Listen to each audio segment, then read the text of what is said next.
ಇಲ್ಲೊಬ್ಬ hotel owner ಈಗ ಅಲ್ಲಿ ಕೆಲಸ ಮಾಡ್ತಾ ಇದ್ದ ವಯಸ್ಸಾದ ವ್ಯಕ್ತಿಗೆ ಅವ್ನ ವಯಸ್ಸು ನೋಡದೆ ಬಾಯಿಗೆ ಬಂದಾಗೆ ಬೈತಾ ಇರ್ತಾನೆ. ಅದನ್ನೆಲ್ಲ ಹೋಟೆಲ್ ನಲ್ಲಿ ಕೂತ್ಕೊಂಡು ಊಟ ಮಾಡ್ತಿದ್ದ ನಮ್ ಹೀರೋ ನೋಡ್ತಾ ಇರ್ತಾನೆ. ನಮ್ ಹೀರೋಗೆ ಆ ವಯಸ್ಸಾದ ವ್ಯಕ್ತಿನ ನೋಡಿ ಪಾಪ ಅನಿಸ್ಬಿಡುತ್ತೆ. ಈಗ ಊಟನೆಲ್ಲ ಮುಗಿಸಿ ಆ ಹೋಟೆಲ್ ಓನರ್ ಹತ್ರ ಬಂದು ನೀವು ಹೋಟೆಲ್ ರೇಟ್ ಎಷ್ಟು, ಇಲ್ಲಿ ದಿನಕ್ಕೆ ಎಷ್ಟು ಸಂಪಾದನೆ ಆಗುತ್ತೆ ಅಂತೆಲ್ಲ ತಿಳ್ಕೊತಾನೆ. ಈಗ ಅದನ್ನೆಲ್ಲ ತಿಳ್ಕೊಂಡು ಒಂದ್ ನಿಮಿಷ ಬರ್ತೀನಿ ಅಂತ ಹೇಳಿ ಹೊರಗಡೆ ಹೋಗ್ತಾನೆ. ಈಗ ಅವ್ರು ಬಂದಿದ್ದ ವೆಹಿಕಲ್ ಹಿಂದ್ಗಡೆ ಇದ್ದ ಒಂದು ಸೀಕ್ರೆಟ್ ಡೋರ್ ನ ಓಪನ್ ಮಾಡ್ತಾನೆ. ಈಗ ಅದ್ರೊಳಗಡೆ ನೋಡಿದ್ರೆ ಬರೀ ದುಡ್ಡನ್ನೇ ತುಂಬಿಟ್ಟಿರ್ತಾನೆ. ಈಗ ಅದ್ರಿಂದ ಸ್ವಲ್ಪ ದುಡ್ಡನ್ನ ತಗೊಬಂದು ಆ ಹೋಟೆಲ್ ಓನರ್ಗೆ ಕೊಡ್ತಾನೆ. ಇನ್ಮೇಲಿಂದ ಈ ಹೋಟೆಲ್ ನಂದು, ಇಲ್ಲಿಂದ ಹೋಗು ಅಂತ ಹೇಳ್ತಾನೆ. ಈಗ ಅಲ್ಲಿ ಆ ಹೋಟೆಲ್ ಓನರ್ಗೆ ಏನ್ ಮಾತಾಡ್ಬೇಕು ಅಂತಾನೆ ಗೊತ್ತಾಗ್ತಿಲ್ಲ.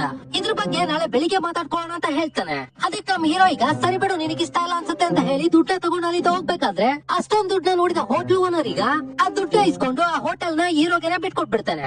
ಆಕ್ಚುಲಿ ಆ ಹೋಟೆಲ್ ನ ಹೀರೋ ನಡೆಸ್ತಾನೆ ಅಂತ ತಿಳ್ಕೊಂಡಿದ್ರಾ? ಇಲ್ಲ, ಅಷ್ಟೊಂದು ದುಡ್ಡು ಕೊಟ್ಟು ತಗೊಂಡ ಹೋಟೆಲ್ ಈಗ ವಯಸ್ಸಾದ ವ್ಯಕ್ತಿಗೆ ಬಿಟ್ಕೊಟ್ಬಿಡ್ತಾನೆ.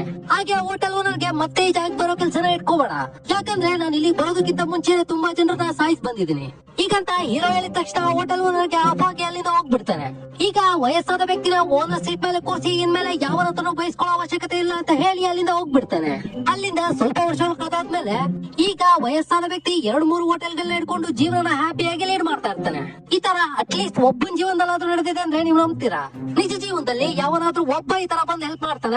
ಅವನು ತೊಳ್ಕೊಳ್ಳೋದಕ್ಕೆ ಕಷ್ಟ ಪಡ್ತಿರ್ತಾನೆ. ತೊಳ್ಕೊಳ್ಳೋದಾದ್ರೂ ಕೂಡ ಇನ್ನೂ ಬೇಕು ಅಂತ ಹೇಳಿ ತೋಡ್ಕೋತಾ ಇರ್ತಾನೆ. ಇನ್ನ ಬೇರೆ ಬಂದು ತೊಳಿತಾನೆ ಅಂದ್ರೆ ನಾವು ನಂಬೇಕಾ?